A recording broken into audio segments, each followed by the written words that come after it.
तर या संदर्भातलं थर्ड पार्टी वॉटर ऑडिट आपण या सगळ्या MMR मधल्या महानगरपालिकेचं करून घेणार का? कारण आज ठाण्याची लोकवस्ती 18 लाखावरनं 22 लाख गेली. मग त्या लोकांना पिण्याचं पाणीचं काय करणार?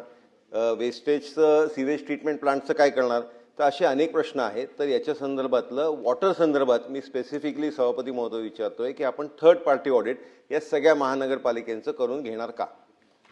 आज आपण आणखी एक निर्णय घेतलाय. कुठे गेला निरंजन डावकरे? हाय.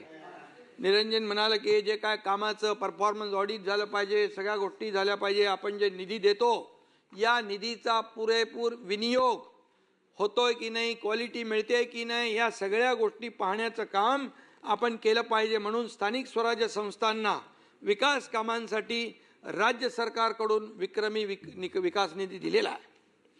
या विकास कामामध्ये पारदर्शकता, गुणवत्ता, उत्तरदायित्व आणि नागरिकांचा विश्वास अधिक बळकट करण्यासाठी परब साहेब social and technology audit mechanism टप्प्याटप्प्याने आम्ही लावणार.